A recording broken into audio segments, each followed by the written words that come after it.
ഒരിക്കലും രാഷ്ട്രീയവും സുഹൃത്ത് ബന്ധവും തമ്മിൽ കൂട്ടിക്കുഴയ്ക്കരുത്. അത് രണ്ടും രണ്ടായിട്ട് കാണുന്ന ഒരു വ്യക്തിയാണ് ഞാൻ. ഇന്ന് ഈ വേദിയിൽ നിൽക്കുന്നതും ഒരു സുഹൃത്ത് ബന്ധം എന്ന് പറയാനാവില്ല. ഏകദേശം 16 വർഷത്തിന് മുകളിലായി. അതൊരു സുഹൃത്ത് ബന്ധത്തിനേക്കാൾ ഉപരിയാണ്. അത് ഞാൻ പറയുമ്പോൾ നിങ്ങൾക്ക് മനസ്സിലാവും. ജീവിതത്തിൽ നല്ല നല്ല ഗുരുക്കന്മാരെ കിട്ടുക എന്നുള്ളതാണ് ഓരോരുത്തരുടെയും ഏറ്റവും വലിയ മഹാഭാഗ്യം. ജീവിതത്തിൽ നല്ല ഗുരുക്കന്മാരെ കിട്ടിയൊരു വ്യക്തിയാണ് ഞാൻ. സിനിമയിൽ പത്മരാജൻ സാറിനെ പോലെ, അല്ലെങ്കിൽ മിമിക്രിയിൽ ആബേലച്ചനെ പോലെ, ചെണ്ടയിൽ സാക്ഷാൽ മട്ടന്നൂർ ശങ്കരമാരാരെ പോലെ, അങ്ങനെ എത്രയോ വലിയ വലിയ ഗുരുക്കന്മാരെ ജീവിതത്തിൽ കിട്ടിയൊരു വ്യക്തിയാണ് ഞാൻ. അങ്ങനെ ചെണ്ട എന്ന് പറയുന്ന ഞാൻ ഒരുപാട് ജീവിതത്തിൽ സ്നേഹിച്ച് കുട്ടിക്കാലം തൊട്ട് അഭ്യസിച്ച് അതെന്തെങ്കിലും ജീവിതത്തിൽ ഒരിക്കൽ അരങ്ങേറണമെന്ന ആഗ്രഹത്തോടു കൂടി ഞാൻ കാത്തുകാത്തിരുന്നപ്പോഴാണ് കൈരളി ടിവിയുടെ ഉദ്ഘാടനം 2000 ഓഗസ്റ്റ് 17 ചിങ്ങം 1 സാക്ഷാൽ മമ്മൂക്കയാണ് എന്റെ അടുത്ത് പറയുന്നത്, നിനക്ക് അങ്ങനെ ചെണ്ട കൊട്ടാൻ താല്പര്യമാണെങ്കിൽ ഞങ്ങളുടെ വേദി തന്നെ, കൈരളിയുടെ വേദി തന്നെ ഞാൻ ആദ്യം തരാം. അന്ന് കൈരളിയുടെ ചെയർമാനായി സ്ഥാനമേൽക്കുന്ന സമയമായിരുന്നു.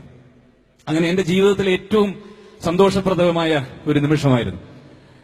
ഫെബ്രുവരി 18 1988 പത്മനാഭൻ സാറിന്റെ ക്യാമറയ്ക്ക് മുമ്പിൽ ഒരു അപരനായി നിന്നുകൊണ്ട് അഭിനയിച്ചപ്പോൾ കിട്ടിയ സന്തോഷത്തെക്കാൾ ഒരുപിടി മുകളിലായിരുന്നു ചെണ്ടയുമായി കൈരളിയുടെ വേദിയിൽ നിൽക്കാൻ കഴിഞ്ഞത്.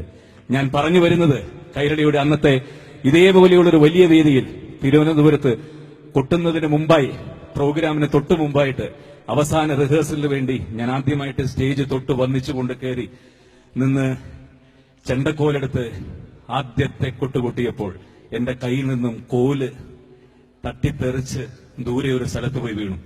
ഞാൻ സകല ദൈവങ്ങളെയും പ്രാർത്ഥിച്ചു. ആദ്യമായി ജീവിതത്തിൽ ഏറ്റവും ആഗ്രഹിച്ചു നിന്നൊരു വേദിയിൽ എന്റെ കയ്യിൽ ഇത്തരം ഒരു കൈപ്പിഴയുണ്ടായല്ലോ, ഇനി ഇതിൽ എനിക്ക് ഒരിക്കലും ജീവിതത്തിൽ ഒരു അഭിവൃദ്ധി ഉണ്ടാവുമെന്ന് എനിക്ക് തോന്നുന്നില്ല എന്ന് മനസ്സിൽ ഞാൻ വിചാരിച്ചുകൊണ്ട് നിന്ന നിമിഷം, ഇത് ഞാൻ അതിശയോക്തിയായിട്ട് പറയുന്നതല്ല, ഈ വേദിയിൽ നിൽക്കുന്നതുകൊണ്ട് പറയുന്നതല്ല, ഹൃദയത്തിൽ തൊട്ടുകൊണ്ട് പറയുന്ന വാക്കുകളാണ്. അദ്ദേഹത്തിന് ഇത് എത്രമാത്രം ഓർമ്മയുണ്ടാവും എന്നെനിക്കറിയില്ല. പക്ഷെ പെട്ടെന്ന് ഞാൻ ആ കോലെടുക്കാൻ പോകുന്നതിന് മുമ്പ് ഒരു കൈ വന്ന് അതെടുത്ത് എന്റെ അടുത്തേക്ക് വന്നു. ആദ്യത്തെ വേദിയാണല്ലേ, പേടിക്കണ്ട, നന്നാവും, കസറണം, ഉഗ്രനാക്കണം, എന്റെ പേര് പിണറായി വിജയൻ എന്നാണ്. സാറിനത് ഓർമ്മയുണ്ടോന്ന് എനിക്കറിയില്ല. എന്റെ ചെണ്ടക്കോല് താഴെ പോയപ്പോൾ സാറാണ് ട്രിവാൻഡ്രത്ത്, അന്ന് മമ്മൂട്ടി ഉണ്ടായിരുന്നു കൂടെ, സാറിന്റെ കൂടെ. അപ്പോ അത് ഒരു ഗുരുത്വമായിട്ട്, ഒരാളെപ്പോഴും നമ്മളൊരു കലയായാലും സാഹിത്യമായാലും രാഷ്ട്രീയമായാലും നമ്മളെ തൊട്ട് അനുഗ്രഹിക്കുന്ന ഒരു ഗുരുത്വം എന്ന് പറയുന്ന സംഗതി അന്ന് ഞാൻ അനുഭവപ്പെട്ടു.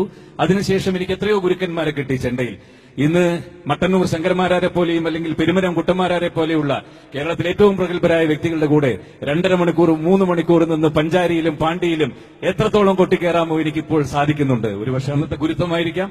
എന്തായാലും ഇന്നത്തെ ഈ വരവിൽ അന്നത്തെ ആ ഗുരുത്വം കൂടി മനത്തിൽ കാത്തുസൂക്ഷിച്ചുകൊണ്ട് ഒരിക്കൽ കൂടി സൗഹൃദവും രാഷ്ട്രീയവും കൂട്ടി കുഴക്കരുത് എന്ന് എന്റെ സുഹൃത്തുക്കളോട് അഭ്യർത്ഥിച്ചുകൊണ്ട് എല്ലാവർക്കും എല്ലാ ഭാവങ്ങളും നേരുന്നു. നന്ദി, നമസ്കാരം, thank you and Jai Hind.